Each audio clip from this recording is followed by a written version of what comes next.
నమస్తే, welcome to whistle. నేను మీ స్వాతి.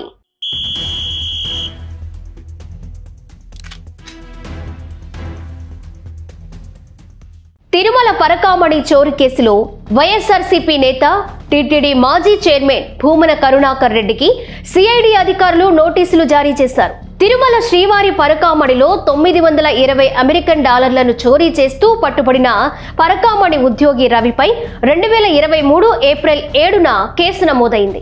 అప్పట్లో టీటీడీ ఏవీఎస్ఓగా పనిచేసిన సతీష్ కుమార్ ఫిర్యాదు మేరకు తిరుమల 1వ పట్టణ పోలీస్ స్టేషన్లో కేసు నమోదు చేశారు. ఈ క్రమంలోనే ఇవాళ సాయంత్రం 4 గంటలకు తిరుపతి పద్మావతి అతిథి గృహంలోని కార్యాలయంలో భూమన విచారణకు రావాలని నోటీసుల్లో పేర్కొన్నారు.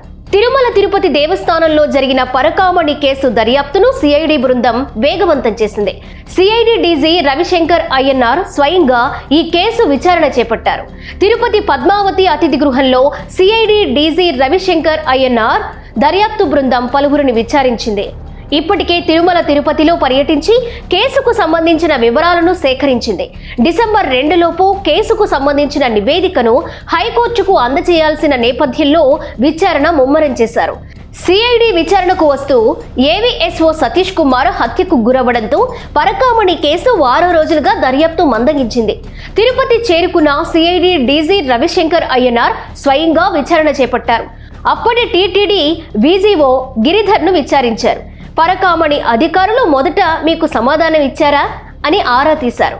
చోరీకి సంబంధించి టీటీడీ విజిలెన్స్ విభాగం ఎలాంటి విచారణ చేపట్టింది, దానికి సంబంధించిన దస్త్రాలు వివరాలు ఎవరికి సమర్పించారని ప్రశ్నించారు.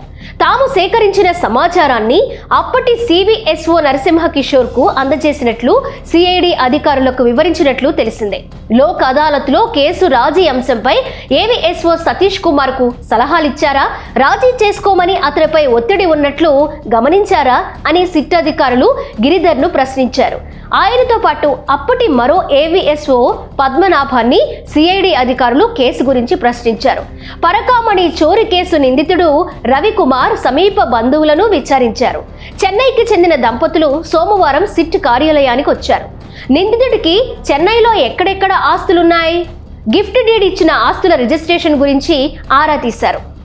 రవికుమార్ ఆస్తులు కూడబెట్టే సమయంలో ఏం చెప్పేవారని, మరేమైనా ఇతర ఆస్తులు ఉన్నాయా అంటూ బంధువులను ఆరా తీశారు. అప్పటి టీటీడీ అధికారులు పరకామణి డిప్యూటీ ఈవో పోలీస్ అధికారుల డ్రైవర్లను సిట్ విచారణకు పిలిచింది. నిందితుడు రవికుమార్ ఆస్తులు గుర్తించడం కోసం వెళ్లిన అధికారులు ఎవరని, ఏ ప్రాంతాలలో ఆస్తులపై ఆరా తీశారని అధికారుల డ్రైవర్లను ప్రశ్నించారు. ఇక నిందితుడు రవికుమార్తో పాటు పరకామణి కేసులో కీలక వ్యక్తుల బ్యాంకు లావాదేవీలపై సిఐడి అధికారులు నిఘా పెట్టారు. తిరుపతిలోని కొన్ని బ్యాంకులకు నోటీసులు అందజేశారు. సంబంధిత పేర్ల మీద ఎలాంటి ఆర్థిక లావాదేవీలు జరిగాయో తెలియచేయాలని బ్యాంకులకు నోటీసులు ఇచ్చారు.